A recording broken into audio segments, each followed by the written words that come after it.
하나님 감사합니다.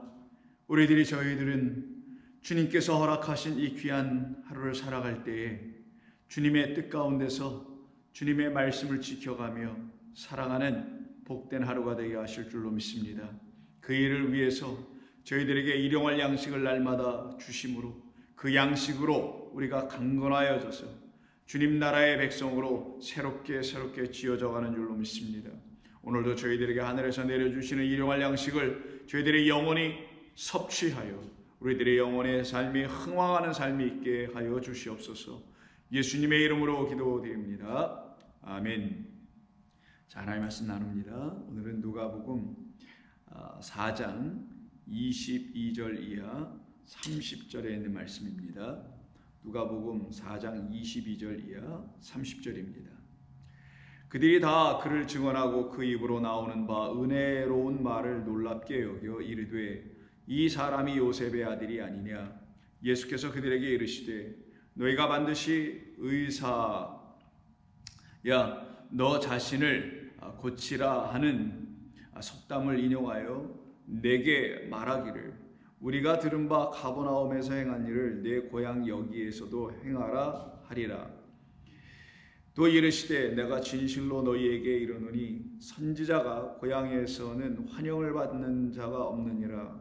내가 참으로 너희에게 이르노니 엘리야 시대에 하늘이 3년 6개월간 닫히어 온 땅에 큰 흉년이 들었을 때에 이스라엘에 많은 과부가 있었으되 엘리야가 그중 한 사람에게도 보내심을 받지 않고 오직 시돈 땅에 있는 사렙다의 한 과부에게 뿐이었으며 또 선지자 엘리사 때에 이스라엘에 많은 나병 환자가 있었으되 그 중에 한 사람도 깨끗함을 얻지 못하고 오직 수리아 사람 나아만 뿐이었느니라.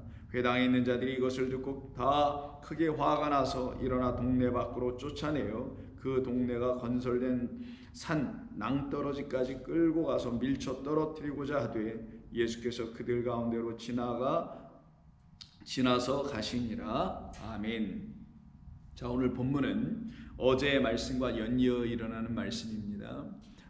예수님께서 자기가 자라나신 곳 나사렛이라는 곳에 가셔서 회당에 들어가셔서 이사야서의 말씀을 읽고 그 말씀을 이루러 오신 분이 당신이라는 것을 알게 해주신 것이죠. 그래서 그 들을 귀가 있는 자들에게는 하나님의 나라의 말씀이 들려지기 시작하는 것이며 그때 비로소 하나님의 뜻이 그 말씀을 듣는 모든 자들 안에서 응하여지는 이루어지는 완성되어 가는 일을 당신이 행하러 오셨다라는 것을 증언해 주십니다. 그리고는 그 말씀에 대하여 둘로 나눠지는 그룹이 형성이 되는데 하나는 오른편에 있는 자들로서 그 말씀을 듣고 그에 대해서 증언하기 시작하며 그 입에서 나오는 말씀은 다 은혜의 말씀이라는 것을 깨달아 알게 되죠. 그래서 예수님께서 이 땅에 오셔서 하신 모든 말씀은 결국은 여호와의 입에서 나오는 생명의 말씀, 떡으로 살 것이 아니요 그 입에서 나오는 말씀으로 살아날 그 백성들에게 보내어지신 주님이라는 사실을 그들이 알고는 우리가 은혜를 입었도다. 우리가 말 그대로 그 앞에 있는 19절에 있는 것처럼 주의 은혜의 해를 전파하게라 하심이라는 그 은혜를 입었다라고 이들이 드디어 고백을 하게 됩니다. 그런데 또 불구하고 또 한편에서는 왼편 쪽에 서 있는 사람들이 나타나게 되는데 그들이 바로 22절 하반 부분에 있는 이 사람이 요셉의 아들이 아니냐라고 하는 사람들의 무리들입니다. 그들로 이루어진 그 무리들은 예수님을 고작 육신 정도로만 바라볼 수밖에 없는 자들이었죠. 그것은 바로 자기들의 수준이 육신의 차원에 머물러 있었기 때문에 그 육신의 귀와 육신의 눈을 갖고 있는 자들이 듣고 볼 수 있는 것은 그래서 그들의 마음 안에 담을 수 있는 것은 고작 육적인 것들이었기 때문에 결국 예수님을 육으로밖에 볼 수 없는 사람들이었었죠. 그런 그들이 내놓는 이야기가 지금 22절과 23절 행간에 담겨 있는 건데요. 그들이 한 대화를 우리 주님께서 말씀하시는 게 23절입니다. 예수께서 그와 같은 그들에게 이르시기를 너희가 이렇게 속담으로 말하고 있지. 이 속담이라는 말이 이제 파라볼레, 비유라는 단어인데요. 그들은 이걸 이제 비유로 여기지 못하고 이제 속담 차원으로만 여기고 있는 자들이었겠죠. 그러면서 너희들이 지금 나에 대해서 이렇게 힐난을 하며 이렇게 나를 향하여 육적인 말들만 내놓고 있지 않느냐 해서 그들이 한 말을 예수님께서 다시 받아서 이야기하시는 것이 반드시 의사야 너 자신을 고치라 라고 하는 속담, 라고 하는 비유, 이것을 지금 나에게 지금 말하고 있지 않았느냐 라고 얘기하시는 거예요. 그건 무슨 말이냐면 나사렛에 당에 있는 사람들이 예수님을 보고서 뭐라고 얘기하냐면 당신이 가버나움에서도 큰 일들을 했다 우리가 소문을 들었는데, 왜냐하면 그 밑에 이제 가버나움 이야기가 나옵니다. 그렇는데 우리 여기 와서 당신이 정말 뭘 한다고 하는 것 같아 보이긴 하는데, 그러면 당신 자신부터 뭐 해결하고 와야 되는 거 아니겠어? 당신부터 뭘 해야 되는 거 아니겠어? 라는 말을 이들이 했다라는 거예요. 그걸 자기들이 그렇게 말할 수 있는 근거를 속담 혹은 비유로 말되어 있는 의사야. 내가 의사야? 그럼 너는 너부터 고친 다음에 너의 환자들을 고쳐야 될 거 아니겠어? 너의 환자들을 고친다고 하면서 너 자신을 고치지 못한다면 너를 누가 믿겠느냐? 이런 그런 속담 혹은 그런 비유를 당시 이스라엘 사람들이 갖고 있었던 그 속담을 이들이 끌고 들어와서 예수님에게 적용시키고 있었다라는 거예요. 결국 예수님을 뭐라고 생각한 것이냐? 내가 만약에 누군가의 문제를 해결할 수 있는 사람이라면 너부터 해결돼야 되지 않겠어? 그건 무슨 뜻이냐면 너도 똑같이 인간 육신에 불과한데 내가 누구를 해결해 줄 수 있다고 하는 말이야. 내가 하나님이 아닌데 내가 마치 하나님처럼 무엇인가를 할 수 있다고 생각해? 라고 하는 비난에 섞인 말인 것이죠. 그러니 이들이 지금 예수님을 바라보고 있었던 건 역시 말 그대로 육적인 차원에서밖에는 볼 수 없는, 그거밖에 볼 수 있는 건 다른 어떤 것을 갖고 있지 못한 육의 사람들이었다는 걸 여실히 이 말씀에서 보여주는 겁니다. 그래서 너희들이 그 속담을 인용하여 내게 지금 적용하여 말하고 있는데, 그래서 우리가 들은 바 너희들이 들었다고 하는 가버나움에서 내가 지금 그 예수님이 행했다라는 것을 우리가 들었는데, 그럼 너 여기 고향인 내 고향 여기서도 한번 행해봐 라고 지금 그들이 얘기하더라는 거예요. 그러니까 무성한 그 소문이 아니라 실제로 있었던 일인지 한번 우리에게도 한번 보여줘봐. 그런 결국은 유대인들은 표적만 구하고 있다라는 그 표적을 구하는 유대인들을 여실히 여기서 또 폭로해주고 보여주는 것이죠. 즉 표적이 아니면 믿을 수 없는, 보여지는 것이 아니면 믿지 못하는 자들, 약속의 말씀을 갖고 하나님이 행하시는 걸 믿는 자들이 참으로 믿음의 백성인데 약속의 말씀이 아닌 표적을 가지고 믿어오려고 하는 자들이었다는 거죠. 결국 그들은 보이는 것에 움직여줄 수밖에 없는 사람들이었던 것입니다. 그러나 하나님의 참된 백성들은요, 하나님께서 주신 말씀을 약속으로 취하여 그 말씀은 약속의 말씀이야, 그 말씀은 언약의 말씀이야, 우리 주님께서 반드시 이루어 주실 말씀이야 라고 그 말씀을 그렇게 깨달아 갖고 그 말을 붙들고 있는 사람들, 그들이 바로 믿음의 백성이에요. 그래서 내 믿음대로 될지어다라는 것은 너에게 준 그 말씀이 너희를 향한 약속의 말씀이라면 하나님께서 어찌 그 약속의 말씀을 이루어주지 아니하시겠느냐? 사람들의 약속을 세워놓고도 지키지 아니하고 언약을 계약을 세워놓고도 파기하지만 하나님은 그러한 분이 아니시다. 하나님은 사람과 같지 아니하시다 라는 것을 이들이 알았더라면 이와 같은 말을 하지 않았을 것인데, 이들은 지금 그런 말을 서슴지 않고 하고 있습니다. 그와 같은 그들을 향해서 예수님께서 이제 24절부터 27절에 이르기까지 두 인물을 또한 두 어떤 사건의 이야기를 근거로 삼아 주시면서 너희들도 이런 이야기, 너희들도 이런 사람들 다 들어보지 않았느냐? 바로 그런 사람들에게만 하나님의 역사는 나타나서 의사처럼 고쳐낼 수 있는 일들이 이루어지게 될 것이고, 너희들은 그와 같은 의사를 만나게 돼요. 지금 예를 들어 설명해주는 두 사람, 두 사건에 나타나는 사람들처럼 되지 아니하면 너희들은 하나님의 백성이 아니야 라고 하는 그런 이야기를 지금 하고 계신 겁니다. 그럼 24절 한번 볼까요? 또 이르시되 내가 진실로 너희에게 이르노니 선지자가 고향에서는 환영을 받는 자가 없느니라.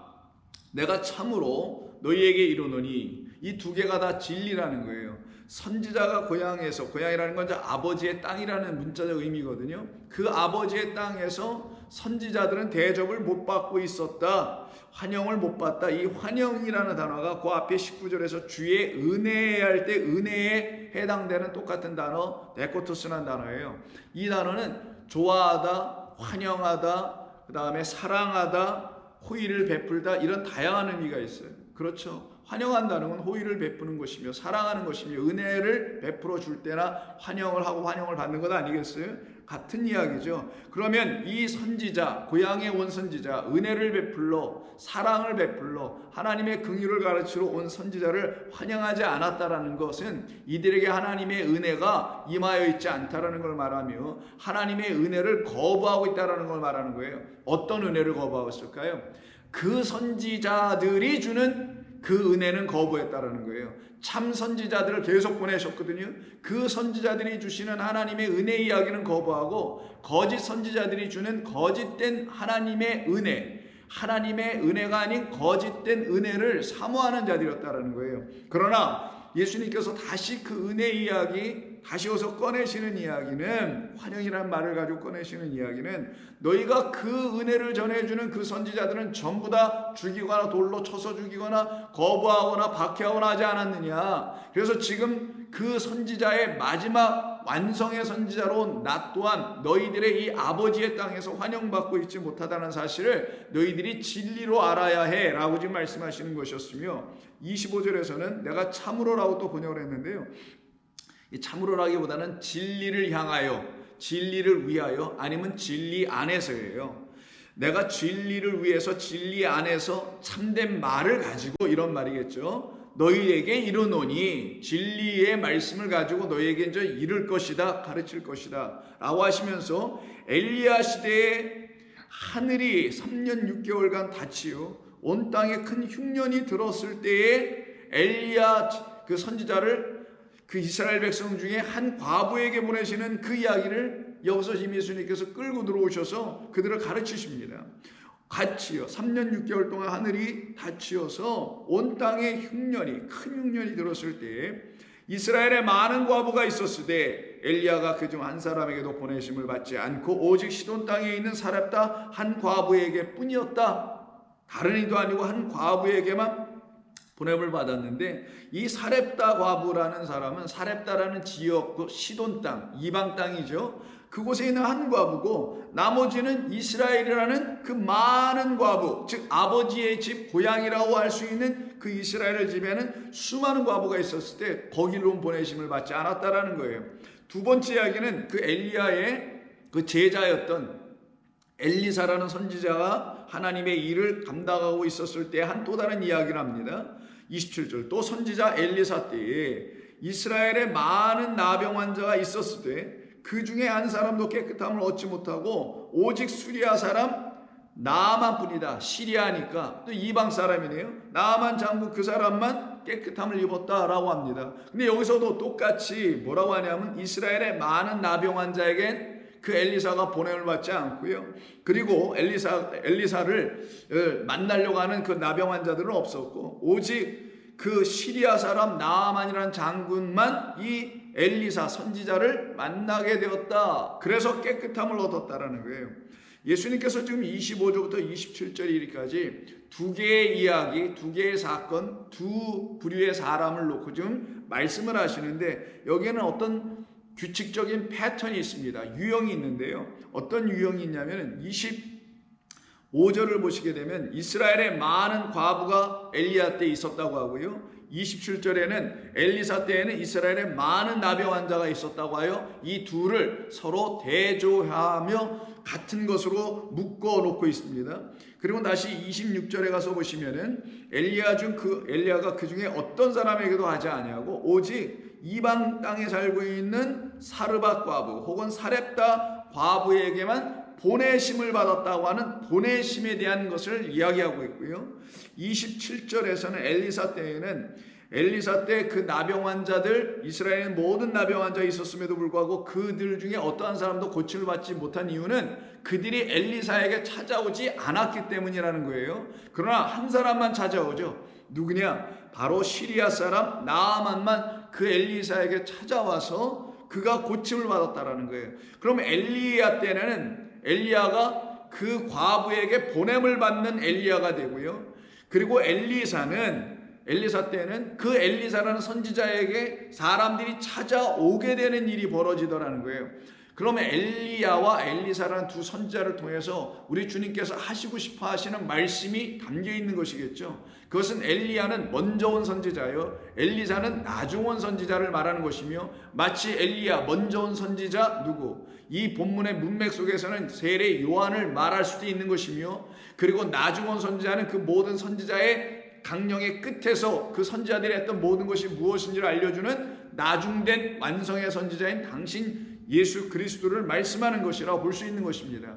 즉 엘리야를 통해서 하나님께서 그를 보내셔서 그로 말미암아 먼저 하나님께서 행하시는 일, 내가 왜 그를 보냈는지 아니? 라고 하여 그 보내진 그를 영접하는 자들, 그 영접하는 자들에게는 하나님의 자녀가 되는 권세를 주시는 그 약속을 이루시기 위해서 그가 보내어지고는 그거를 누구로 바꾸어 보내게 하느냐? 엘리사라는 새로운 선지자로 다시 바꾸어 보내시는 역사가 나타나는 거예요. 그때 그 엘리사는 어떤 일을 감당하냐? 이제 그 앞에 있는 선지자로 말미암아 많은 사람들이 그 선지자에게 다시 오게 하는 선지자, 그가 아니면 내가 살 길이 없다라는 것을 알게 되어 그로 말미암아 결국은 새로운 선지자에게로 가게 되는 역사를 일으켜주는 것을 보여준 게 엘리사였던 거예요. 그래서 엘리야는 보냄을 받고, 보냄을 받은 엘리야를 통하여 엘리사를 통해서 또 말하려고 하는 것은 그에게 다 와야 한다. 이 둘은 결국 어떤 일을 하냐?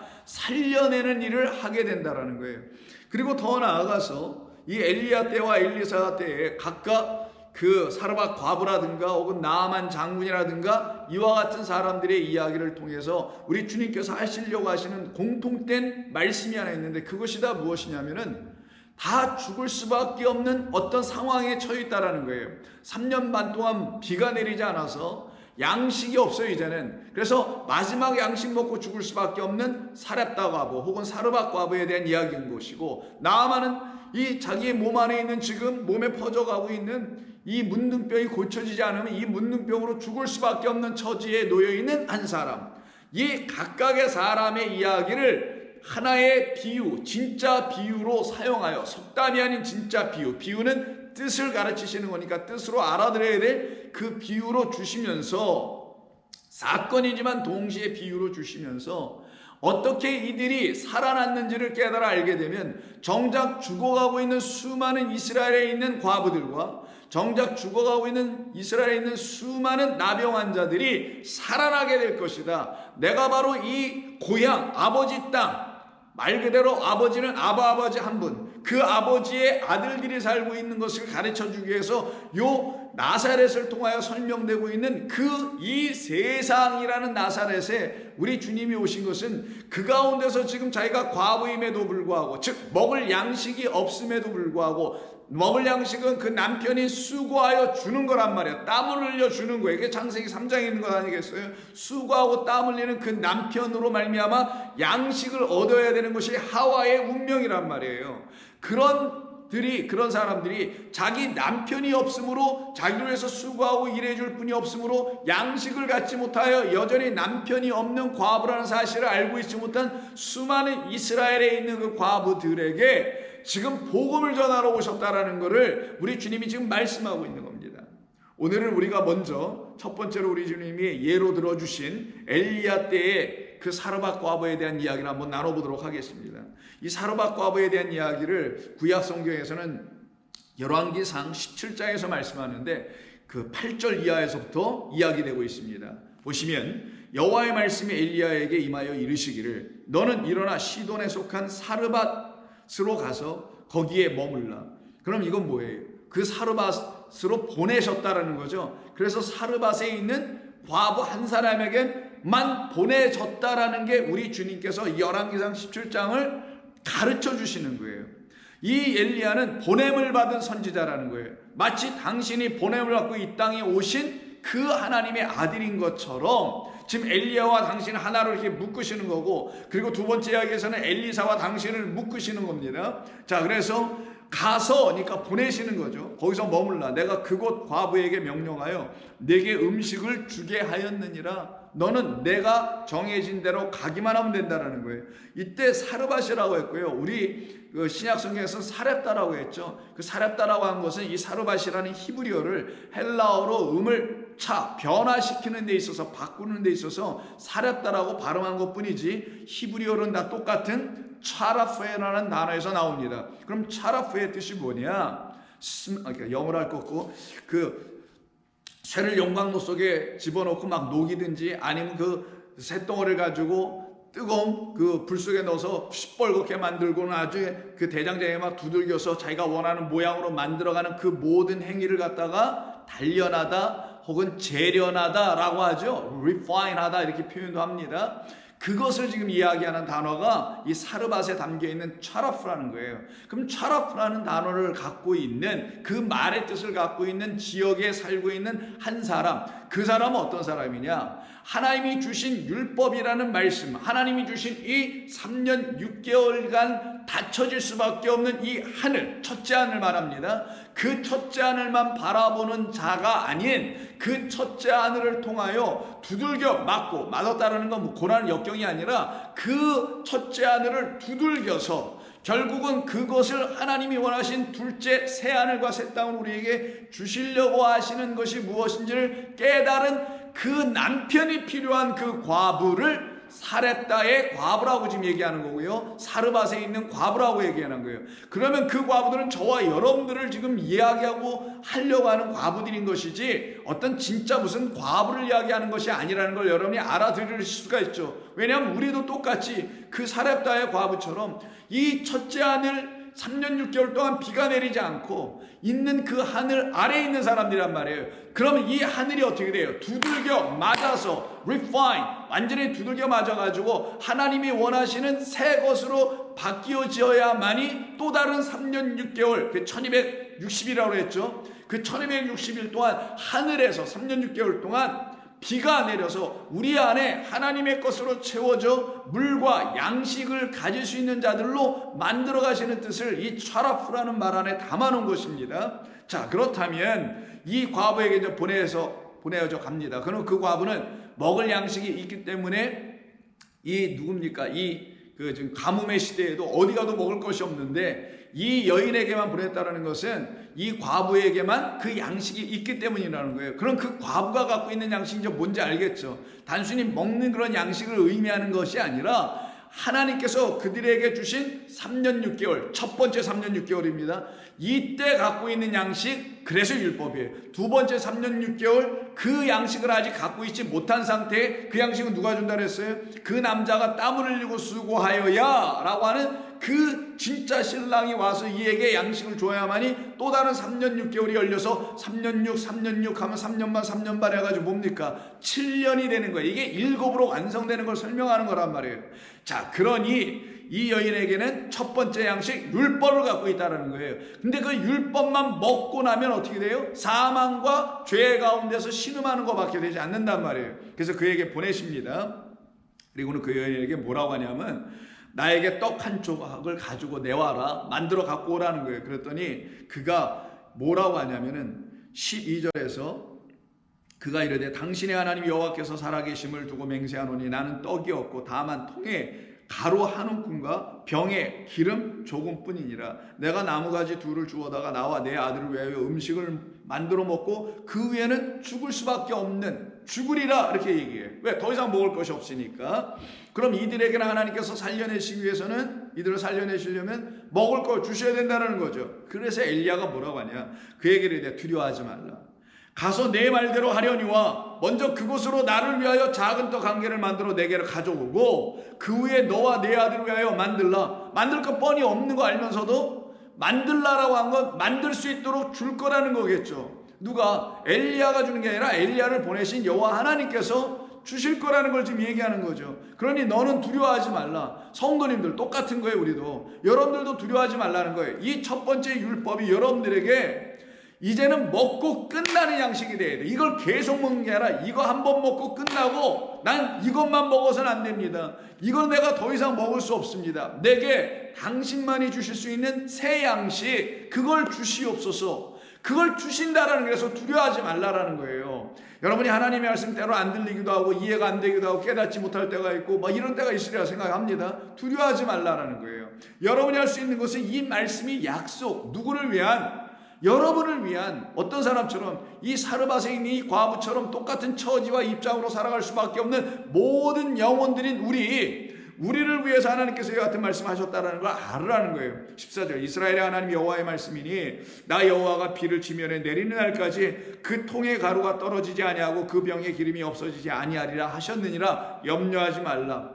그럼 어떻게 해요? 그 떡을 갖다 주고 해서 먹습니다. 그 이후에 정말 기름이 마르지 않고 가루도 없어지지 않는 일이 이 가정에 이루어지게 되죠. 그것은 바로 하나님의 약속 안에 있는 그 첫 번째 율법을 온전히 갖고 이것이 이제 내가 마지막 먹고 죽고 나는 다시 새 양식으로 살아나야 될 자입니다라는 걸 고백하는 것이죠. 그러면 이 여인이 지금 자기가 갖고 있는 율법이라는 걸 누구에게 준 거예요? 율법이라고 좀 설명되고 있는 마지막 양식을 누구에게 준 겁니까?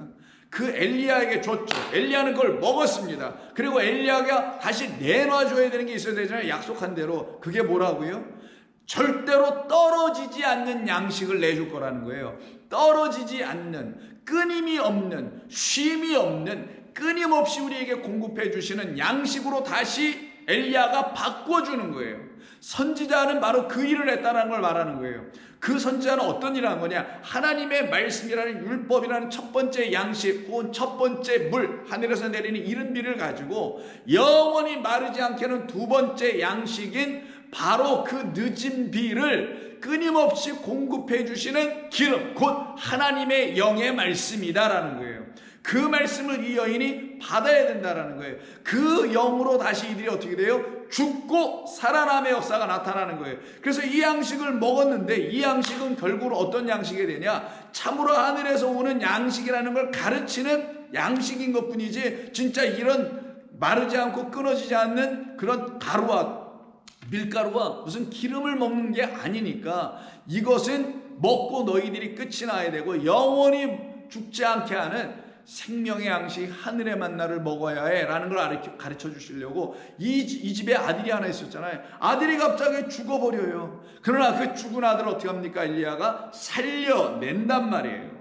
그럼 여기서는 죽은 자가 살아나게 되는 역사가 일어나게 되는 거죠. 바로 그 일을 위하여 우리 주님께서 이 땅에 지금 오셨다라는 거예요. 하나님의 양식을 온전하게 먹지 못하여 양식이라고 하는 첫 번째 양식인 율법만 먹고 지금 허덕이고 있는 그와 같은 우리에게, 그와 같은 수많은 이스라엘의 과부에게 오셨는데 그 우리 주님이 가르쳐 주신 말씀을 그렇게 깨닫지 못하고 있는 이 나사렛 회당에 있는 몇몇 사람들 아니면 많은 사람들이 예수님을 향해 내가 의사야? 그럼 한번 고쳐봐. 그래서 예수님이 고쳐내는 정도가 아니라 아예 죽은 것을 살려내는 엘리야의 이야기를 이들에게 가르쳐 바로 내가 그 일을 행하러 온 당신이라는, 당신이 그렇게 보내심을 받았다는 걸 알려주려고 26절 본문에서 엘리야가 그중 한 사람에게도 보내심을 받지 않고 오직 시도 땅에 있는 사렙다의 한 과부에게만 보내졌다 라고 지금 말씀해 주는 거예요. 그럼 우리 주님이 이 땅에 보내심을 받았다라는 거죠. 그럼 그 보내심을 받은 분은 이 땅에 와서 어떤 일을 하는 거예요?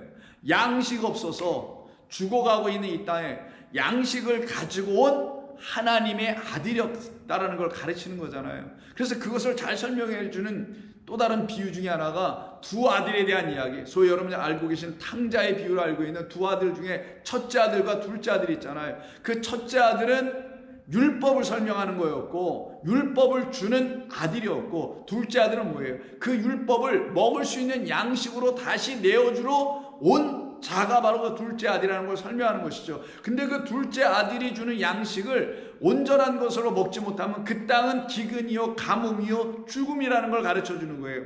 그래서 그거 설명해 주신 누가복음 15장을 보시게 되면은 그 나라 땅이 사랍다 과부의 그 시대와 똑같이 흉년이 들어요. 14절. 다 없앤 후에 그 나라가 크게 흉년이 들어. 이때 없앴다는 건 다 뿌렸다라는 거예요. 없애는 낭비가 아닙니다. 다 나눠준 후에, 그런데 그 땅이 흉년이 들어 비로소 궁핍한지라. 가서 그 나라 백성 중에 한 사람에게 붙여 사니 그가 그를 들로 보내어 돼지를 치게 하였는데, 이때 들로 보내다 할 때 이 들이라는 게 그냥 밖에 무슨 들은 들이겠죠. 근데 어떤 들? 돼지들이 사는 들.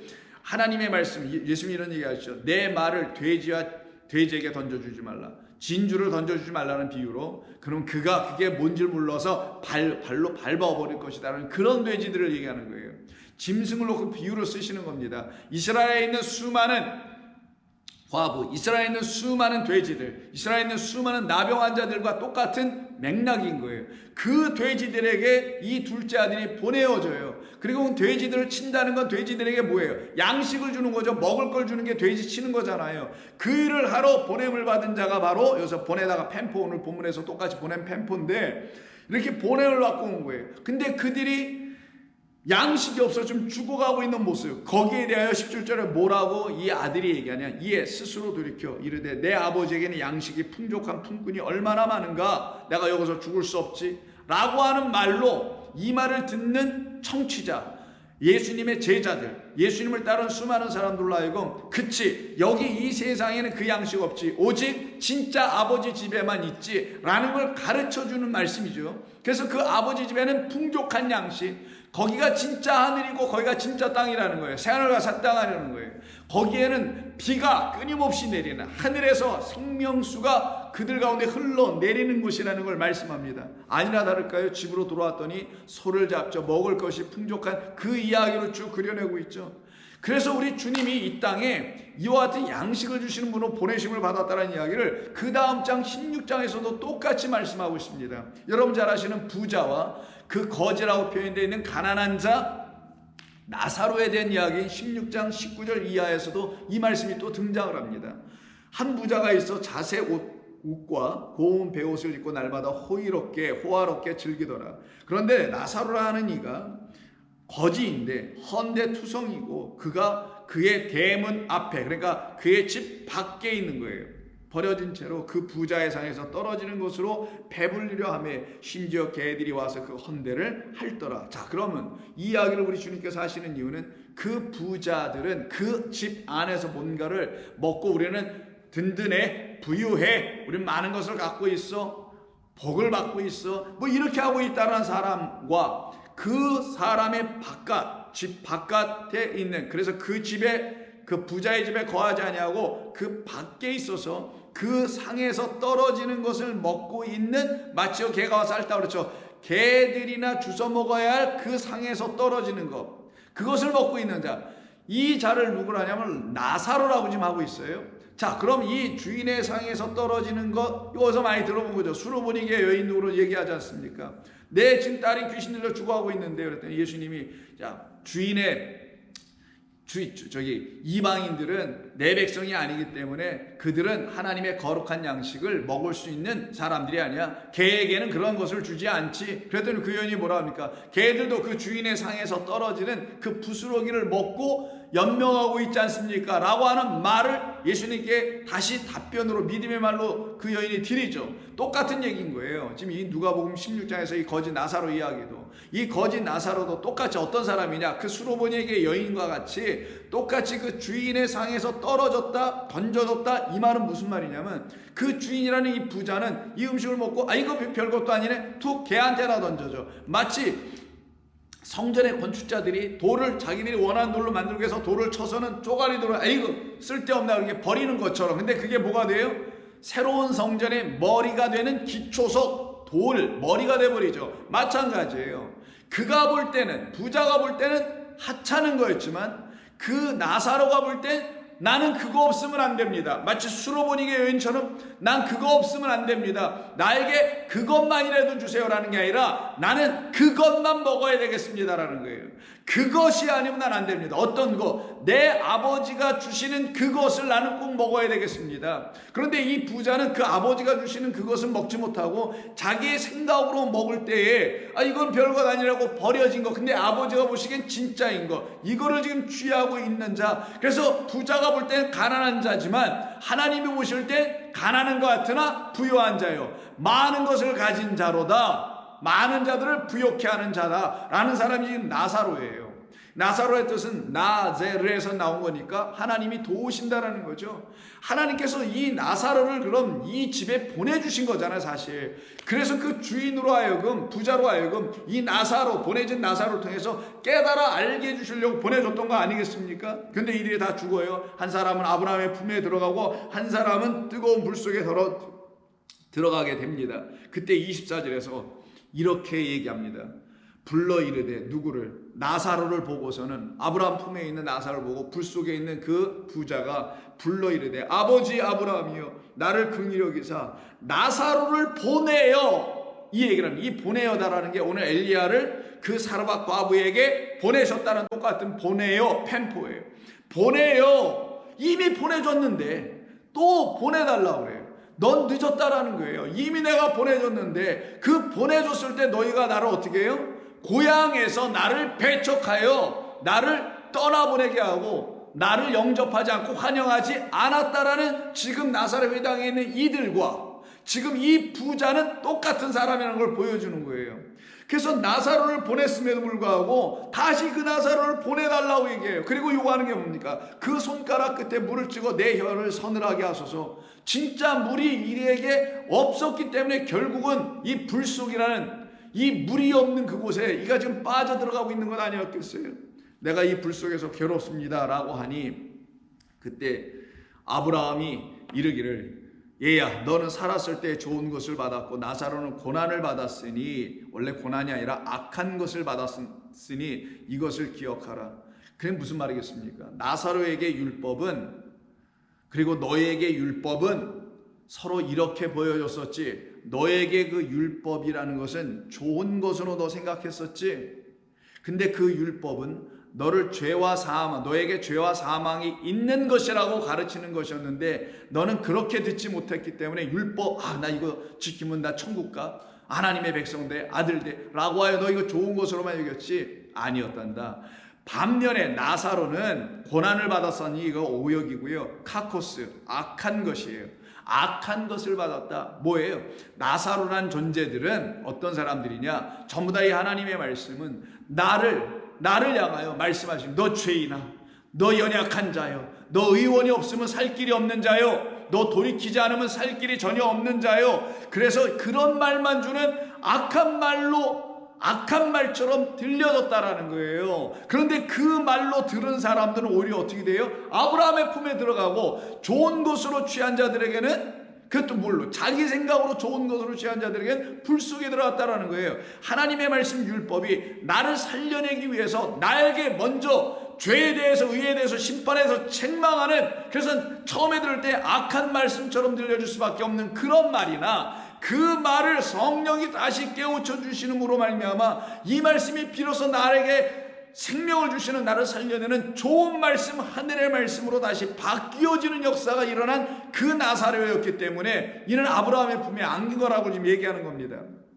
그뿐 아니라 너희와 우리 사이에는 큰 구렁텅이가 놓여 있어서 여기서 너희에게 건너가고자 하되 갈 수가 없고 거기에서 우리에게 건너올 수도 없게 하였느니라. 이르되 그러면 아버지여 구하노니 나사로를 내 아버지 집에 보내소서. 이렇게 얘기를 해요. 내 아버지 집에 다시 펜포 보내주소서.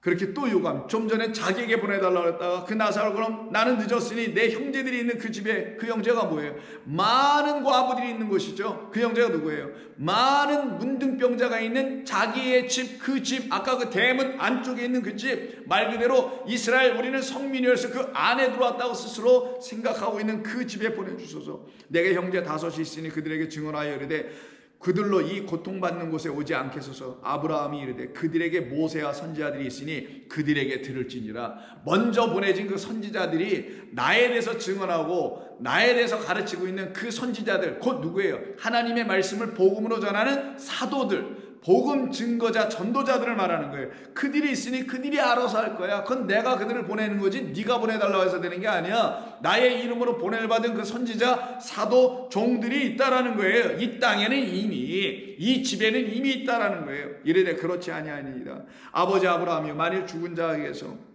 그들에게 가는 자가 있으면, 누군가가 이 죽었다가 저 어디에서 다시 살아나와서, 그러니까 나사로가 죽었는데 다시 살아나와서 오면은 그들이 믿지 않겠어요? 정신 차리지 않겠어요? 이런 얘기를 하는 거죠. 그들에게 가는 자가 있으면 회개하리이다. 이르되 모세와 선지자들에게 듣지 아니하면 비록 죽은 자 가운데서 살아난 자가 있을지라도 권함을 받지 못하니라. 절대로 다시 일어나지 못한다라는 거예요. 그러니 부활신앙이니 이런 것이 중요한 게 아니라 하나님께서 말씀하신 이 말씀을 선지자들을 통하여 온전한 말씀으로 듣지 못하면 아무리 죽은 자가 몇백 번 온다 하더라도 결단코 거기에는 생명의 일이 일어나지 않는다라는 거예요. 그래서 여기서 계속 보내달라 하지만 이미 나사로라고 하는 누가 보내졌다라는 거예요. 우리를 돕기 위해서 이 땅에 오신, 그렇죠. 그래서 돕는 배필 누구? 그리스도 당신이 우리라는 과부들에게, 여인들에게, 신부들에게 찾아오셔서 우리를 섬겨주시는 역사가 일어나는 거죠. 그래서 어떻게 합니까? 3년 6개월 동안 문이 닫혀서, 하늘의 문이 닫혀서 하늘에서 물, 생명입니다. 그 물, 이른 비, 늦은 비가 내려오지 않아서 이 땅에 기근을 맞고 있어서 마실 물이 전혀 없는, 그래서 마실 물이 없어서 곧 기간을 맞이할 뿐만 아니라 땅에서는 양식도 내지 못하고 있는 이 세상에 우리 주님이 보냄을 받고 오셨다는 이야기를 요한복음 4장에서, 그 수가성 사마리아 땅입니다. 또 이방 땅이죠. 그곳에서 홀로 물을 길러 왔던 한 여인을 만나서 그에게 물을 주시는 이야기죠. 그 물을 주시는 이야기는 3년 반 동안 닫혀 있었던 하늘을 당신이 열러 오셨다라는, 당신만이 열어줄 수 있는 유일한 분이어서 그곳에서 물을 당신으로 말미암아 얻게 될 거라는 걸 지금 주시는 말씀이잖아요. 그래서 그 여인이 결국 어떻게 됩니까? 그 물을 그럼 내게도 주소서라고 말하잖아요. 나는 그 물을 먹어야만 되겠습니다. 그 물을 좀 내게도 주소서라고 이 여인이 간절히 요청을 하게 됩니다. 그럼 내가 여기 더 이상 물 길러 오지도 않게 되겠죠. 그래서 4장 15절 보시면 여자가 이르되 주여 그런 물이 있으면 내게 주사 목마르지도 않고 또 여기 물 길러 오지도 않게 해 주세요 라고 할 때, 그럼 내 남편 불러와. 갑자기 남편 불러오라 그러죠. 왜? 이 여인을 누구로 보는 거예요? 맞아요. 사르밧 과부처럼 똑같이 과부, 바로 이방 땅에 있는 과부, 그 이스라엘 사람들이 생각하는 여기가 진짜 우리 하나님의 집이야라고 그 집에서 머물러 있지 않고 그 밖으로 나와 있어서 마치 사르밧 과부처럼, 시돈 땅에 살고 있는 과부처럼, 이 여인도 지금 남편이 전에는 5이 있었으나 지금 살고 있는 6번째는 남편이 아니요 그냥 사람이야, 사람. 그래서 예수님이 남편 불러 했더니 나는 남편이 없나이다, 내 말이 옳도다. 그래서 내가 너라는 과부에게 내가 이제는 물을 주려고, 그 사르밧 과부에게 물을 주러, 생명을 주러 왔던 것처럼 내가 너에게 물을 주러 왔지. 그래서 남편 데리고 오라는 얘기, 남편을 어떻게 하셨다라는 거예요? 나로 보냄을 받았다. 내가 바로 그 남편으로 보냄받고 온 자야라고 얘기해 주신 것이죠. 결국 이 여인이 이 모든 것을 깨닫고 어떻게 합니까? 28절. 자기가 들고 있었던, 메고 왔었던, 이고 왔었던 물동이를 버려두고 동네로 들어가서 사람들에게 이르되 와서 보라, 나는 이제 그리스도를 만났다 라고 하는 이야기로 끝이 나죠. 그랬더니 그 사이에 이 세상이라는 곳에 가서 먹을 걸, 양식을 구하러 갔던 제자들이 돌아와서는 양식을 가지고 왔습니다. 그걸 드시라고 제자들이 예수님께 청하니까, 그때 예수님께서 32절에서 내게는 너희가 알지 못하는 먹을 양식이 있느니라. 제자들이 서로 말하되 누가 잡수실 것을 갖다 드렸는가 하니, 오해하고 있는 거죠. 깨닫지 못해서 그러죠. 34절에서 이 얘기를 또 하십니다. 예수께서 이르시되 나의 양식은 나를 보내신 이의 뜻을 행하며 그 일을 온전히 이루는 이것이 나의 양식이다. 나를 보내신 이의 뜻을 행하는 것. 그러면 우리 주님이 이 땅에서 보내심을 받고 오신, 하나님의 보내심을 받고 오신 분이에요. 그 보내심을 받고 오신 그분이 행하신 뜻, 이 뜻을 우리가 알아야 된다라는 걸 말하는 거예요. 그 뜻을 행하시는 그분을 우리가 알아채지 못하면 우리는 그분의 뜻이 무엇인지 전혀 알 수가 없는 자가 되게 되지 않겠어요? 그러면 그들에겐 생명수가 주어지지 않게 되죠. 그래서 이 여인의 이야기 속에서도 결국 나는 그 여인에게 보냄을 받고 온 것이다 라고 또다시 지금 말씀하여 가르쳐 주고 계셨던 겁니다. 그럼 이렇게 보냄신을 받고 오신 분은 하시는 일이 뭐라고요? 바로 생명 주시는 일이었죠. 그 사로잡 과부에게도 생명 주셨더니 생명을 또 주시는 겁니다. 그래서 다음 장 5장 24절에서 내가 진실로 너희에게 이르노니 내 말을 듣고 또 나 보내신 이를 믿는 자, 이때 보내셨다고 하죠. 똑같이 보내심을 받은 내가 바로 그 엘리야야 라고 얘기하시는 거예요. 보내심을 받은 자, 그래서 보내신 이를 믿는 자는 영원한 생명을 얻었고 심판에 이르지 아니하나니 사망에서 생명으로 옮겨졌느냐라. 사망, 율법에서 생명, 복음을 들려주는 나에게로 진리로 옮겨졌느니라라는 거예요. 그래서 너희가 한때는 이것을 좋은 것으로 여겨서 율법을 오해하는 그 부자처럼 돼 있었으나 이제 나로 말미암아 그 율법은 나에게 사망이 있다는 것을 가르쳐주고 그 율법만 붙잡고 있으면 나는 사망의 구렁텅이로 그래서 나올 수가 없는 것이네. 그러니 그거는 나에게 악한 것이죠. 그러니 내가 그것을 먹을 수 없는 것이어야 되죠. 그럼 내가 먹을 수 있는 걸 주세요, 주님. 그게 바로 내가 주는 양식은, 내가 주는 물은 너희를 목마르게 하지 아니하고 다시 배고프게 하는 그런 양식, 그런 물이 아니야 라고 말씀하는 그 말씀을 주시는 주님의 말씀의 뜻을 깨달은 자들만 영원한 생명이 그들 안에서 살아 꿈틀거리게 되는 거예요. 그래서 사망에서 생명으로 옮겼느니라 라고 우리 주님이 이렇게 말씀하여 가르치시는 겁니다. 진실로 너희에게 이르노니 죽은 자들이 하나님의 아들의 음성을 들을 때가 오나니 곧 이때라. 듣는 자들은 살아날 것이다. 아버지께서 자기 속에 생명이 있음과 같이 아들에게도 생명을 주어 그 속에 있게 하시고 그리고는 그를 우리에게 보내주셨다라고 지금 말씀하시는 거죠. 그렇게 보내심을 받은 우리 주님은 이 땅에 오셔서 누구로 오신 거냐? 내가 떡이야, 내가 생명의 떡이야, 내가 생명의 음료야. 그래서 오병이어를 들으시고 그리고는 내가 생명의 음료, 생명의 떡이라고 말씀하셔서 내 살은 생명의 양식이요 내 피는 생명의 음료라. 그래서 오병, 이 떡은 생명의 양식이요 이 피를 흘리는 고기니까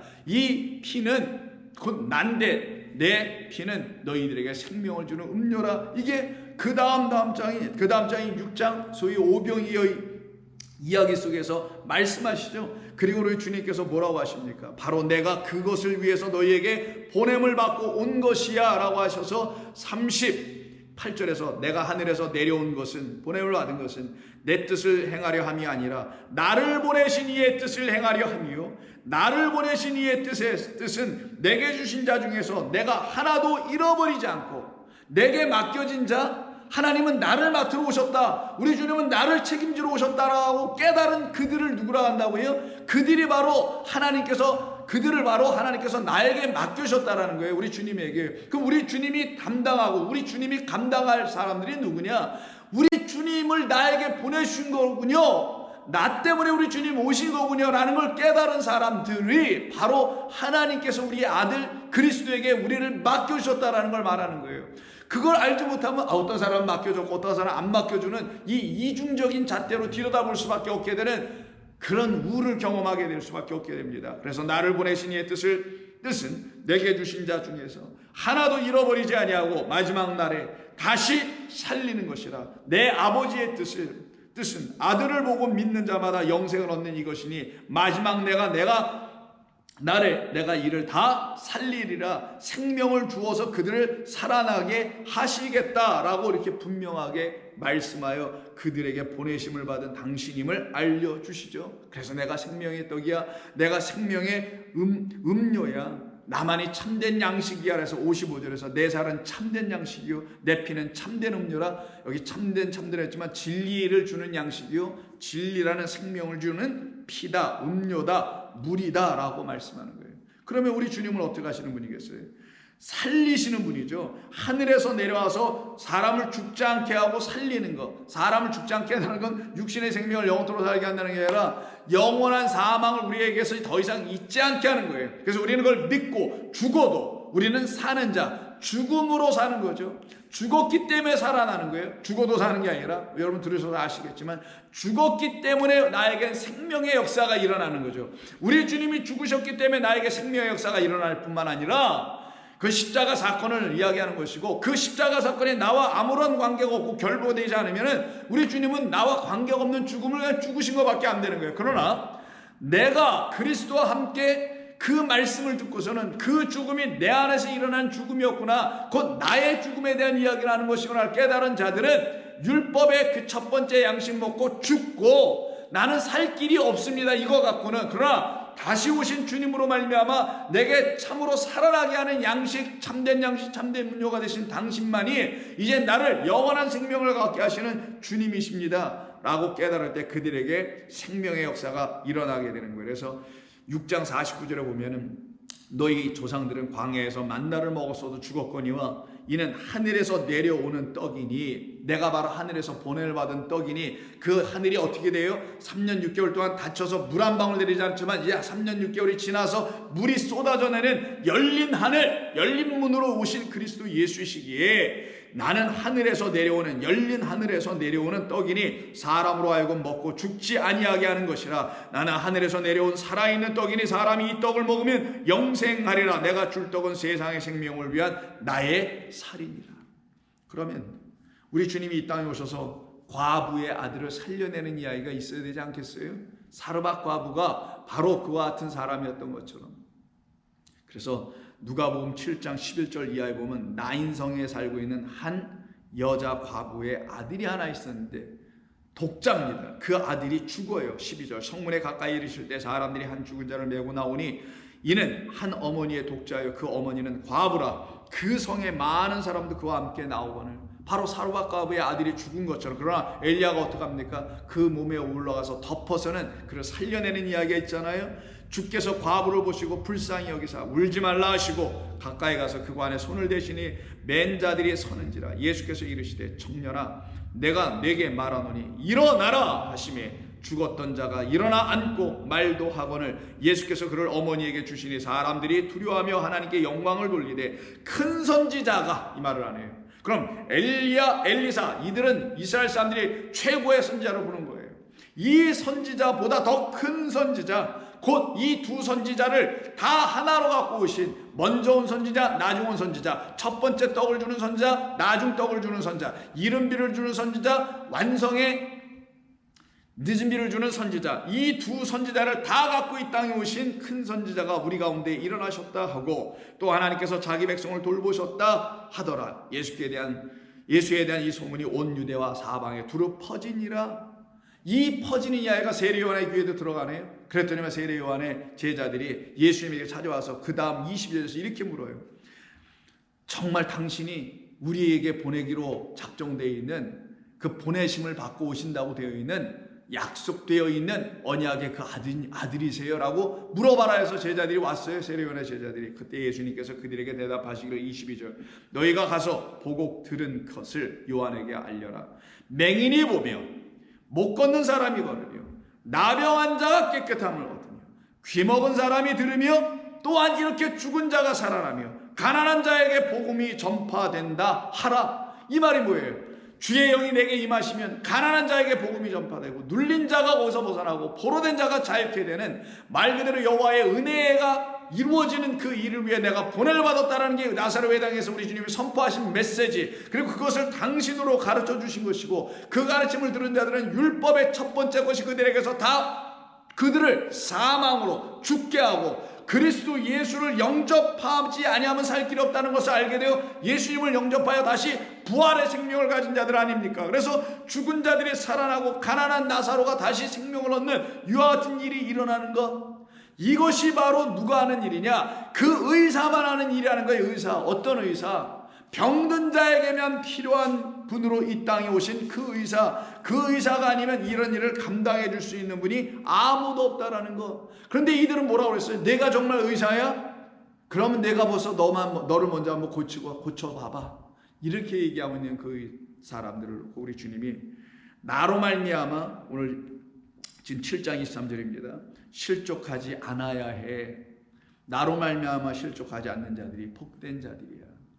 그래서 우리 주님은 지금 그와 같은 상태에 있었던 이스라엘 백성들을 압축하여 하나의 샘플로 갖고 있는 나사렛 회당이라는 곳에 가셔서 이와 같은 말씀을 주심으로 내가 바로 그 엘리야처럼 보냄을 받고 온 너희들에게 참된 생명과 양식과 비로 물을 주려고 온 바로 하나님의 아들이었다는 사실을 들려주심으로 인해서 진정 이 말씀을 듣고 돌이켜 나오는 자들에게는 그가 바로 의사이구나라는 걸 알게 되는 거고, 그렇지 않은 자들에게는 여전히 회개되지 않아 죄인의 상태로 남는 거예요. 그래서 5장 31절에 보시면 예수께서 대답하여 이르시되 건강한 자에게는 의사가 쓸데없고 병든 자에게라야 쓸데있나니 내가 의인을 부르러 온 것이 아니요 죄인을 불러 회개시키러 왔노라 라고 우리 주님 말씀하십니다. 그럼 이들이 만나야 될 의사가 누구인지를 이 성경을 통해서 우리 주님은 명확하게 또 알려주신 것이고,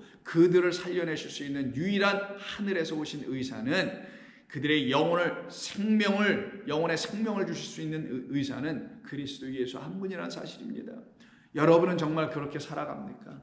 여러분은 정말 그런 그리스도 예수님을 만나고 그분으로 말미암아 양식을 얻고 물을 얻어서 여러분들의 삶이 나를 찾아오신 분이었구나, 나라는 과부에게 오셨구나, 그러나 그 신랑을 만났으니 나는 더 이상 과부가 아니요 그 신랑의 수고와 땀 흘림으로 인하여 내가 이제 생명의 양식을 얻은 자, 그래서 나는 내가 일하는 자가 아니요 나는 안식하는 자요 그가 모든 걸 이루어 놓으셨으니 내 안에는 평안이 있구나, 이것을 경험하고 살아가는 성도 되기를 주의 이름으로 부탁합니다. 하나님 감사합니다. 오늘도 주신 말씀을 통해서 우리를 향하신 거룩하신 뜻이 하나도 빠짐없이 다 이루어지게 하여 주시옵소서. 예수님의 이름으로 기도드립니다. 아멘.